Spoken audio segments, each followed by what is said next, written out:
Batman has got to be the hero that gaming deserved and needed when Rocksteady showed us last generation that superhero games don't have to suck. However, much like the Cape Crusader himself has more than a few tricks up his utility belt, the completed season of Batman the Telltale Series shows off far more angles to the Dark Knight than the Arkham series could hope to achieve. The flow of a Telltale game is well established by this point, and you're either down for what ultimately amounts to quick-time event the game, or you find the idea appalling. Calling back to the point-and-click adventure games of old, these kinds of titles need to lean on their storytelling more heavily than most.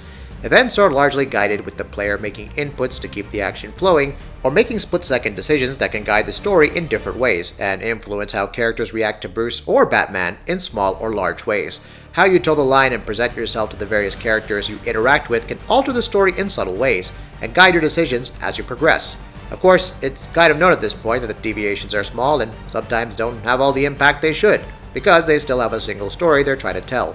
One moment at the conclusion of Episode 2 stood out as a decision that should have had consequences more severe than presented, if not completely changing the direction of the story, as opposed to simply destroying trust with certain characters.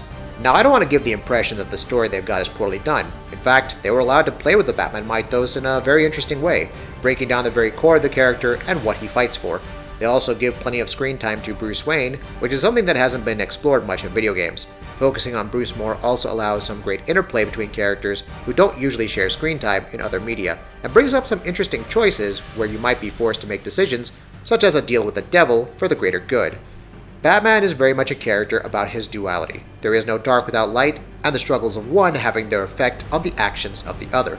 Some intersections even offer the choice to act as one persona over the other, perhaps offering a harder path to spare the reputation of the alter ego. Sometimes the relationships between characters will dictate that Bruce gets his hands dirty as well, something not often seen.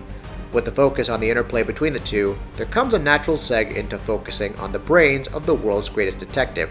The best sections of the game involve putting together crime scenes through logically linking together bits of evidence to deduce the chain of events. These sections play on classic adventure game tropes without getting to the obscure level they would usually rely on. Played as a cohesive whole, some of the weaknesses of individual episodes melt away, such as lack of screen time for either Bruce or Batman, or the lack of a detective section from one episode. Each arc lasts just as long as it needs to, and certain decisions, inconsequential as they may be, are called back to and tie each arc into each other well. There are legitimately good twists from episode to episode that will have you questioning who you've chosen to trust and how to react to changing characters around you. The villains are all quite fun, including the new, and I thankfully don't mean Arkham Knight new, villain for the series. It's also quite refreshing for a Batman game to not lean on the Joker. While the story is there, the presentation of it all is where the Telltale engine begins to show some serious age. With a kinetic kind of hero like Batman, the stiff animations and muddy textures take a lot of the impact away from the fight scenes. And though I have nothing to complain about regarding the voice acting, we've seen games where facial expression can take a lot of the work away from the writing.